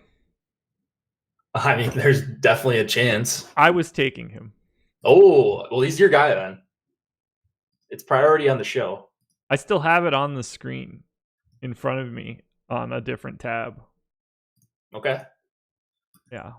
So that's your guy. This is gonna be fun. He's gonna freak out. Yeah. He's not gonna care. He's just gonna pick someone else, and he'll probably take Will Smith and Eldong. Oh, for sure. Yeah. No, but that's. That's. Oh, it's 6:32. We need to talk dong picks, I guess. Yeah. He's right on the time, but yeah. You usually, if you're on the show, you get priority. Right. So here's the deal. And only reason I care is I've got a little bit of a tidbit for you, Jake. Pick rate? I donged yesterday. Kyle Schwarber. Back-to-back days, no less. Emac got one with Lindor. Here are the stats. Emac back out in front with 30. Jake, 29. I've got 27. Bags at 22. Randone at 10. Number 1 in pick rate at 23.8%. A full percentage point ahead of you in second. Right here, this guy. That's like one pick. So if I get a dong tonight, then we're gonna be back tied. But So here's the deal: if you want Bellinger, he is yours. No, I think that you should pick ahead of me. I don't. No, you take your pick. I was gonna. I don't even know who I'm gonna take, but it's possible I could have ended up on Bellinger, but I'm not obviously taking him now. He's yours. You sure? Yeah. I believe that you should be able to pick ahead of me. So if you want him, he's yours, and I won't care at all. You go. Done. Cody Bellinger. Sorry, Randone. Ooh, this one will Is this be bad juju for me? Could be. Now I think. I don't know how I feel. See, there you go. He just pivoted. Right, but now I feel like I am putting myself in a bad situation. Oh, Randone picked against B Duggs. That's actually a really good pick. I wasn't looking at him. I will take Rafael Devers. Okay. I mean, clearly, great pick. You've been on a little bit of a I've been quiet cold one, huh? ice. Yeah. That's all right. They come in bunches for me, as we know. And they don't come in even larger bunches. All right, picks are in. We're in. I've got Cody Bellinger. Yanked him away from Randone. That worked out for me 2 days ago where I took Aquino and he did the same thing. So maybe great minds think alike. Jake is in with Devers. Randone in with Josh Bell. Spags trying to beat Emac in here. Gets Soler. I like that pick. Soler. So who is Emac taking? Spotlight hitter, cover boy. Soler, I got my guy. Spags was just sweating that someone was going to take Soler from him. All right, well, he got pinched on Lindor yesterday at the last second. So did you get the Lindor homer? Yeah. Wait, what do you mean? Or who got the Lindor homer? Emac. Oh, okay. So Emac passed me yesterday. Yeah. Damn. Brandon Belt. Holy hell. Wow. You could have given me 40 guesses tonight. I would not have guessed Belt. You could have gave me a lot more than 40. Against Michael Chaka. Wait, so we just got ownership about 15 minutes ago. I didn't even notice that. Yeah, that's actually really important for me. Yeah. Wow, Emac, Brandon Belt. Yo, that's a deep cut. He gets that one. He earned it. It's just like weird enough where it'll be the Belt triple dong game. The day that Emac put this away. Yeah. Well, we thought he put it away a few weeks ago. And then I stormed back. He went on a cold streak. Now you stormed back. Where's Chris at? He's got 22. He's 5 back of me, 7 back of you, and 8 back of Emac. Okay. And more importantly, not close to me in pick rate. We're all in striking distance. We are. Emac, so. We are. Or us too, I should say. Emac getting a triple dong is really unfortunate. If I just wasn't a fish and just had taken Alvarez that day. Yeah. That was a nice lead. It's going to go down in history as your biggest blunder. I know. All right, so we've touched on pitching. We've done all sorts of other stuff since then. Who's your top stack today? Right now, it's looking like it's going to be somewhat of a close race between Pittsburgh and Boston. Okay. So Bobby Duggs did us right last time out. Now tougher spot, very bad spot for K's against Pitt. I think there's just a lot of guys in this lineup that are better than what people give them credit for. You've got the obvious value in Cole Tucker, 2,600. But like Frazier leading off, I think Reynolds is better than 4,800. Moran is a good value. Then you've got Josh Bell, who's been unreal for most of the season. I just really like how the stack sets up. So okay. I like Pittsburgh. They're a good mix of value, and then got the best hitters as the highest price guys. So usually like when that's the case. And then Boston just under-owned. Yeah. Twice the field for Boston for me. Over the field on the Indians, 3 times the field on the Twins, a little bit over on the Dodgers. Got some Royals, Angels, A's, equal to the field on the Pirates. I wonder where I'm going to end up on the Royals because I don't think they're going to be very high for me. I nerf them. I actually probably want to nerf them a little bit more now that I see it. You say nerf, you mean lower? Yes. Just for the people at home watching this. I think you're talking about like Nerf guns or something. Well, I mean, that's kind of what I'm talking about. Nerf guns? I'm softening my exposure on them like Nerf. It's surrounded in soft padding. I had a Nerf PlayStation 2 controller in college so that it was harder to break. Needed it to be a little bit less sharp. And my current Royals exposure is a little too sharp. Was this guy McBroom is not in my sheet? Oh, God, now I got to go through and get all these guys in. Good thing we got time. Yeah. Oh, we have plenty of time. Sierra, I need to get in. Who? The Russell Wilson's wife?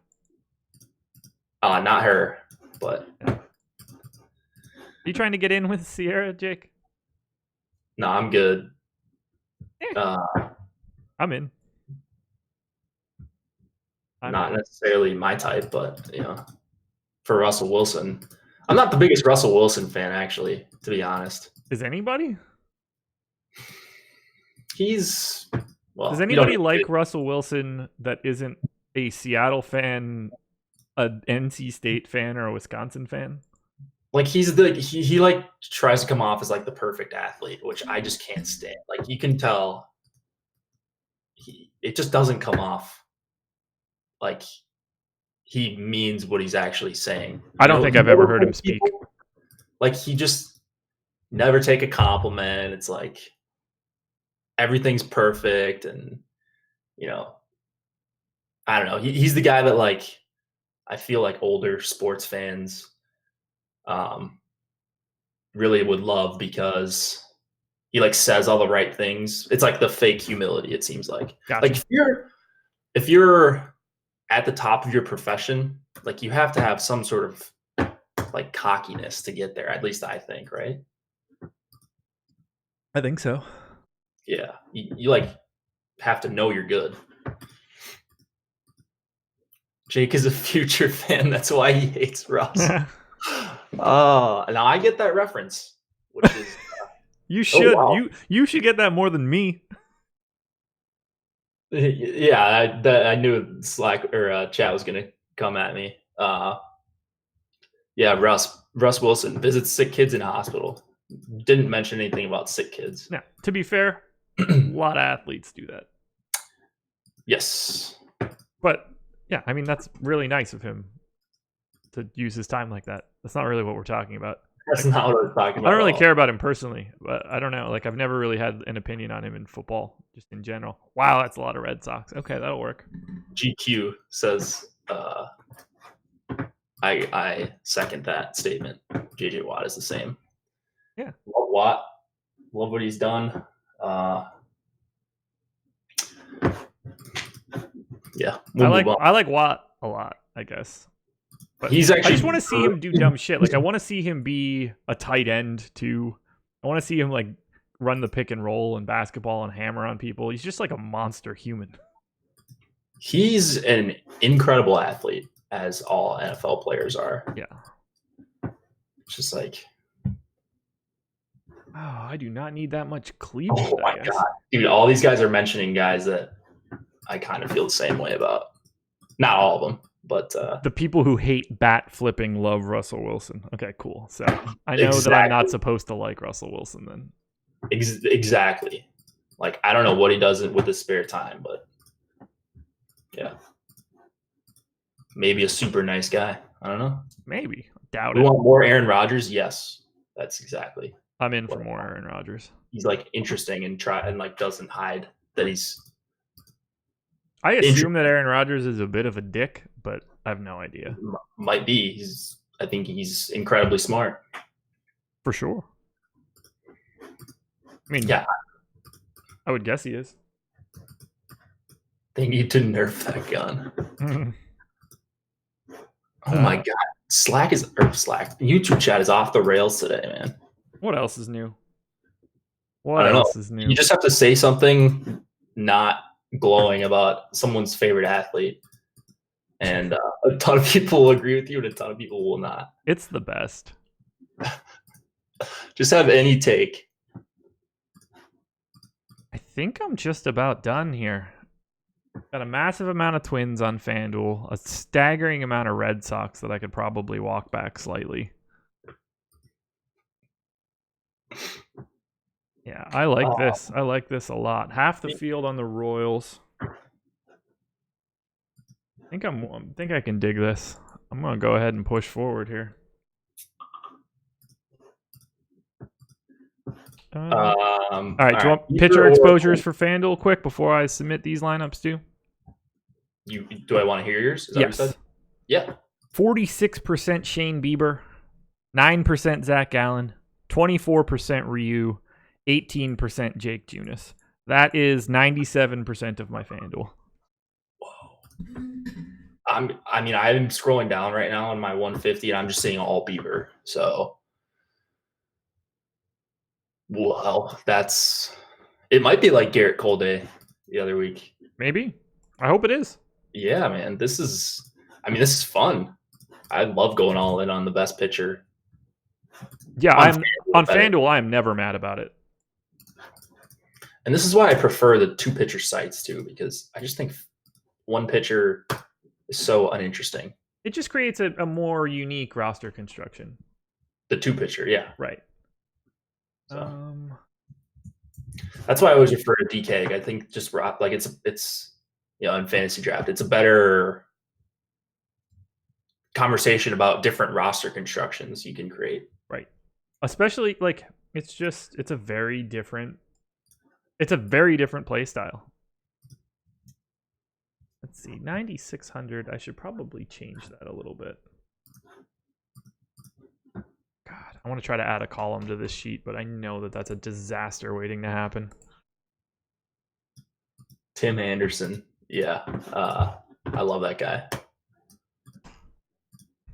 Tim Anderson? Tim Anderson, the White Sox hitter. Oh, gotcha. I didn't know where we were going with this. He said that baseball is boring because they don't let you show any personality. It is. True. I mean, that's a true statement for sure. All right. So we've got Bieber. I see a couple of Ryus mixed in there. I'm going to load in my FanDuel lineups. Quick run of exposures. 90% Bieber. FanDuel? Yeah. Okay. Bunch of Marlins in there. I mean, I guess got to have some cheap fillers. Boston, Pitt. I like that. Dodgers not coming up a ton for me. I think they're a tad over-owned across the board. I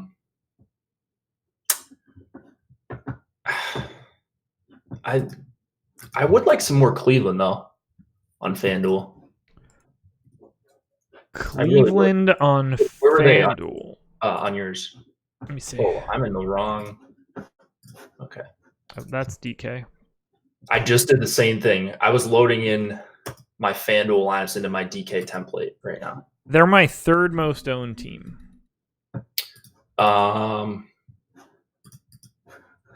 That's probably the right call. I see way too many Marlins.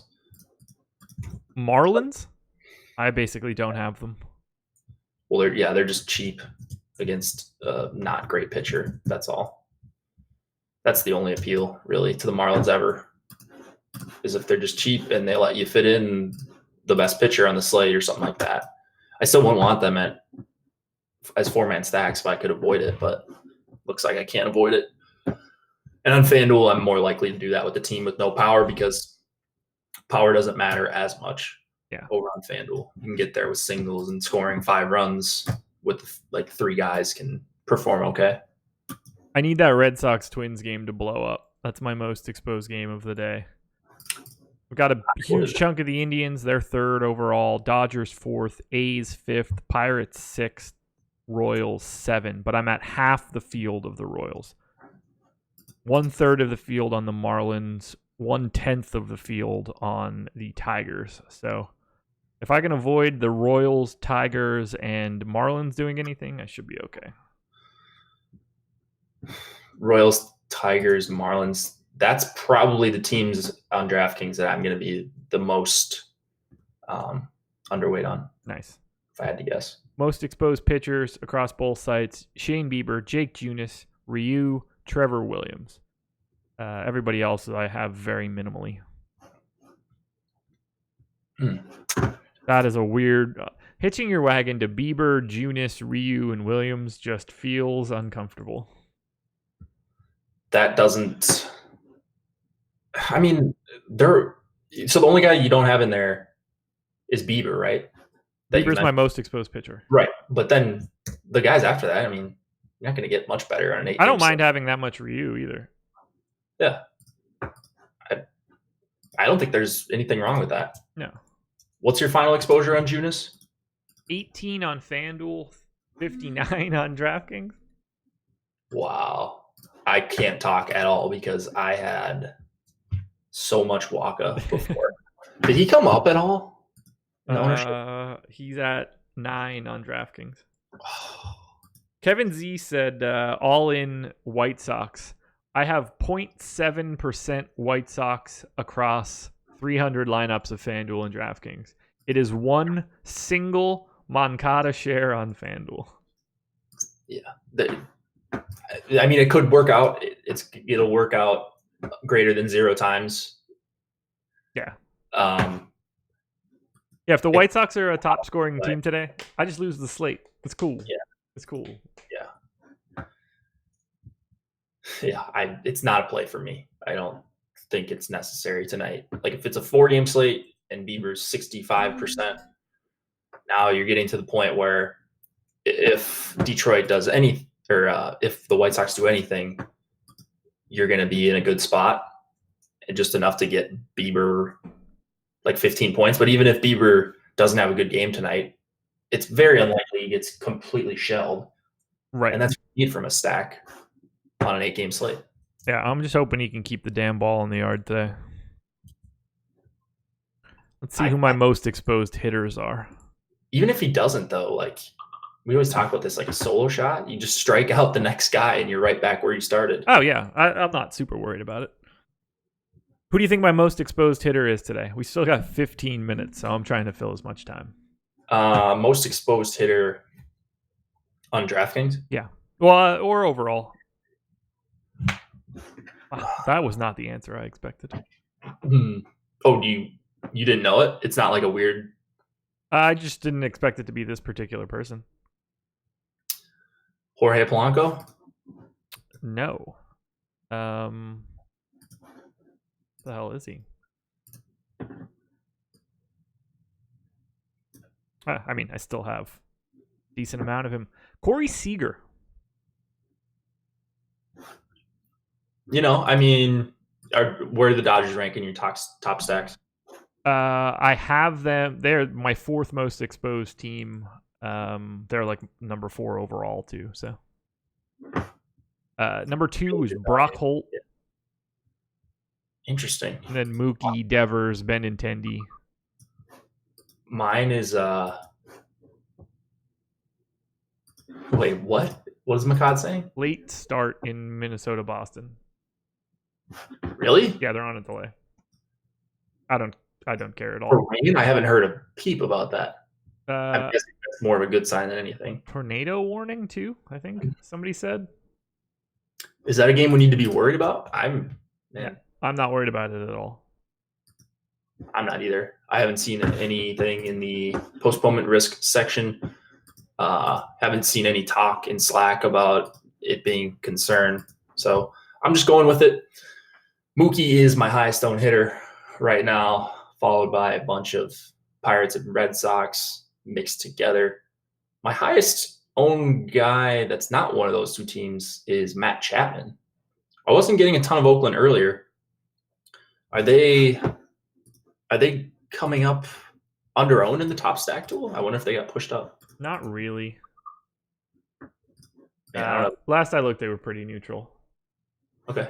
Yeah. A slight nod to, better than not, but actually they're over-owned on DK. Over-owned? Yeah, by a lot. Yeah, I wonder why I'm getting to them. Not that it's bad to get to a quote-unquote over-owned team, because I do it all the time. Like I have more Marlins than I anticipated, but that's because when you look at the top values on DraftKings, the Marlins have the highest top value percentage. So I can't say for sure, but I would guess that the overwhelming majority of my Marlins exposure is in 2-mans and 3-mans. Okay. I don't see many Marlins 5-mans. Cooper Alfaro. On DK, I have 1 4-man and 18 one-offs of the Marlins. And on FanDuel, I have 4 3-mans, 4 4-man. No, God, both of those things are wrong. 3 4-mans, 2 3-mans, and 5 one-offs. Are you worried about Waka's pitch count? No. I'm But not. a lot of that has to do with the fact that I don't really have a lot. So I don't really have anything to worry about. I have 10% Waka on DraftKings. And if he's on a pitch count, like that still doesn't kill me. Yeah. Right. If he reaches his pitch count and they take him out because of it, he probably pitched okay. I have 37% Waka, more comfortable than. So I'd be more worried about his pitch count if I had 37%. Right, you know? right. But at 10, it's like, what am I going to do? Like, get rid of that so that I can have 45% Trevor Williams? Exactly. And so that's where I'm at as well. He's half the ownership of Trevor Williams. And he did get updated. He's at 12, I think. Okay. If you have the most recent ownership. Might get one more update in here, might not. Actually, we probably won't because all the lineups we're in. Yeah, I'm not even grabbing the new one. I'm just holding out. I like my exposure, so I don't really want to change anything. Got to a bunch of Minnesota hitters in double digits. Nice. So I like that. 3x on DK on Cron. Over on Astudillo, Cruz. I have a ton of Astudillo. Over on Polanco. Over on Sano. Not by a ton, but I like that I got some Minnesota stacks. Maybe this is my new system is working out. The team I'm not getting to at all is KC, like at all. I'd be happy. And I always get to Merrifield, but I have 2% right now. I have 5% McBroom on FanDuel where he's 29. The Broom. They're just, man. Let's see. So I just uploaded the top stack tool. Tom's going to update ownership one last time per chat. Oh, he is? Yeah. Okay. Well, cool.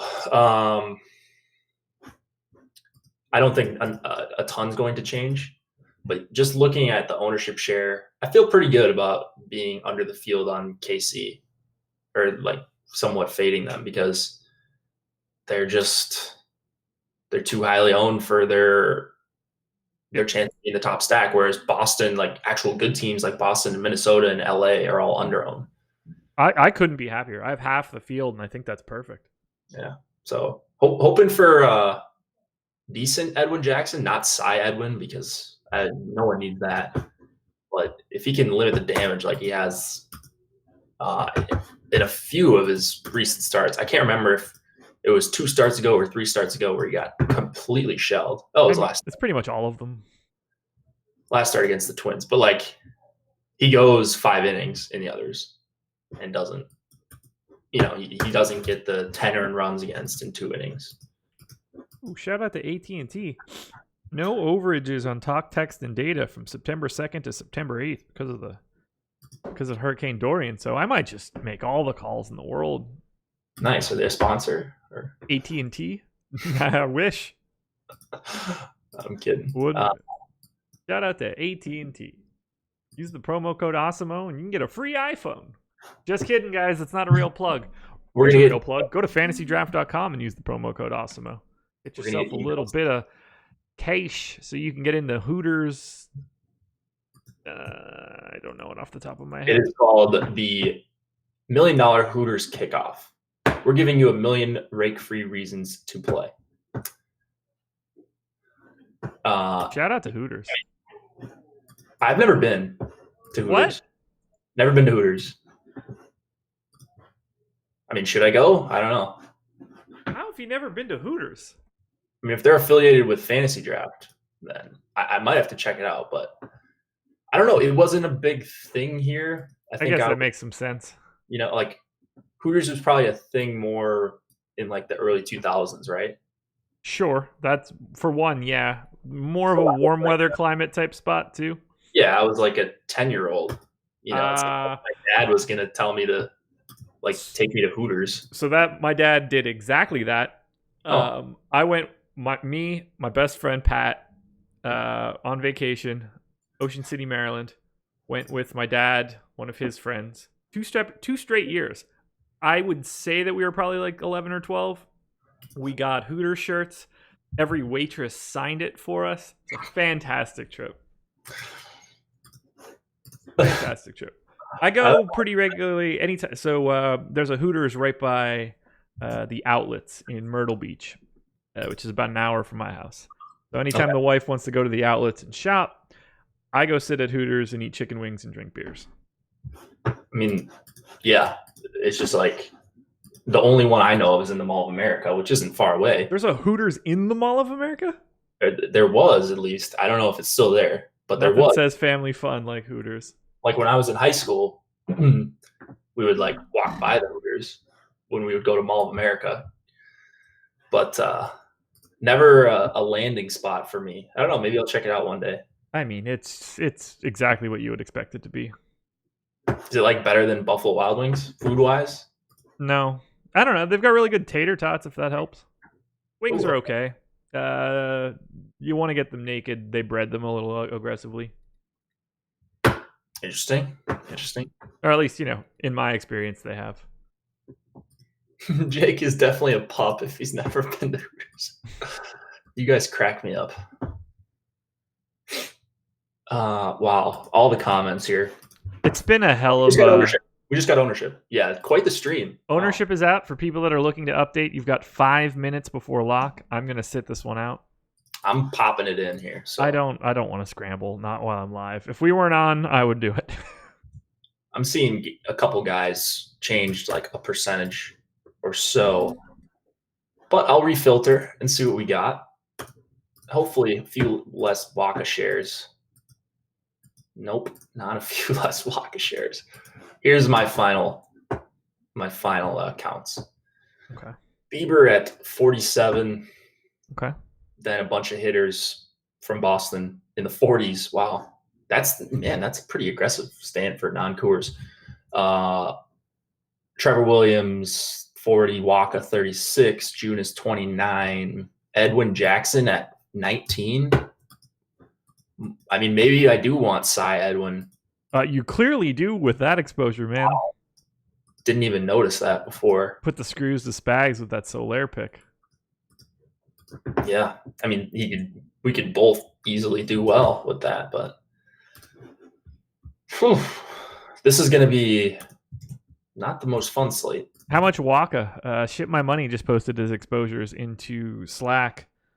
What do you got 34% Waka. Yeah, I got 36.7. So I like it. He doesn't have nearly as much Edwin Jackson though. Yeah, that's probably a mistake by me. Maybe I prioritized here too much. I mean, I love Boston here. So. Right. Would you rather have Boston or a couple extra shares of Edwin Jackson at 4,400? I get it. Yeah, you have to have both of those. That's the thing. Josh, run away from the hurricane. It's coming straight for you. We need your beats. We do. I'm not worried about it, guys. I'll probably be out of pocket for most of tomorrow, but otherwise we'll be good. Yeah, I mean, we could always talk off stream about that. Or if anybody has questions, feel free to pop them in about the slate tonight. I think everyone's set. Yeah. Except for Tyler S. Any Ivan Nova. I did get some 7.3% for me. That's 11 lineups out of 150. I have 2. Yeah. If it's not clear, my Paul Blackburn of the night is Edwin Jackson. So there you go. Yeah, that is an understatement. He's also mine. I've got 7%, so it's not like I'm not there. Oof, this is going to be not pleasant. No, it's not. On MLB.com and sweating some Edwin Jackson fly ball outs to the warning track. But as long as Barrios gets blown up here, we're going to be okay. I hope both guys get blown up. I have 1.3% E-Rod and flat 0 on both sites for Barrios. So 1-0. is going to be that game for sure. It's going to be the opposite of Mets-Nats from yesterday. Yeah. Barrios, I mean, this has got to be the largest total he's ever had going against him. Even if he's pitched in Coors, I would say. You would think. 6.2? Alex has him at, what, like 6.4, 6.5? I mean, that's pretty telling. I know he's not the massive strikeout pitcher, but he's still a really good pitcher. And it's not like it's 90 degrees in Boston. It's 77. But, man, this is going to be – it's going to be a good one if Boston does what I need them to do. One last minute to get your stuff in. 30 seconds, in fact. Sergeant Viper, Josh, is that your personal spreadsheet or Awesemo? This is my personal spreadsheet. Lots of good stuff. Target score, fantasy points, leverage ranking, expected ownership. All here. You got everything. You basically got your own little data central on steroids in there. I do. I like the colors. Yeah. I'm a colors guy. I've tried to do that. I can't figure out a good way how to do that with my sheet. So I just leave it. I'm not showing it on screen anyways. So it doesn't really matter. This thing is massive now.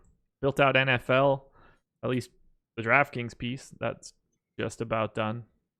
I did that for Showdown and regular NFL. But no one cares about regular NFL, right? I mean, unless you're an Awesemo subscriber. Yeah. But, speaking of being a subscriber, use the promo code Live Before Lock to get 50% off your first month with us.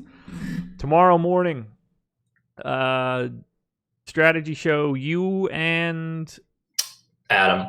Okay, you and Adam, 9:30, and then at 11 a.m. Eastern Time, Laffy running it back with Sal Vetri, NFL show. And then the normal stuff, Deeper Dive at 5, Live Before Lock at 6. What we got coming up for tomorrow. And then NFL Live Before Lock tomorrow? Let me check. I believe it is, but let's see. I'm help. EMAC and Ben? It's, let's see. Of course. It's EMAC and Ben. It's 100% EMAC. If it's happening, it's EMAC and Ben. EMAC and no, I'm sorry. It is not EMAC and Ben. It is Alex, Nolan, and Ben. No, Alex and Nolan are going to the Bears game tomorrow. Who's making the schedule around here? Alex and Nolan will not be on that show. Alex and Nolan will be at the Bears game. All right, then. There that you show go. will be EMAC and Ben. On-air production meeting. Yeah. Well, there you go. There will be a show. Alrighty, guys. We're about to wrap this up. Hit the like button on your way out the door. Subscribe to the channel. Live Before Lock, the promo code. Shout out to Fantasy Draft. Jake, anything else? Join those fantasy draft contests. I for sure will be for NFL this Sunday. There you go. I will also be joining them for NFL this Sunday. If you guys don't hear from me in the next couple days, Hurricane Dorian swept me away, but I assume that we waited out and you'll see me again on Friday. So, best of luck, everybody. We'll talk to you again later.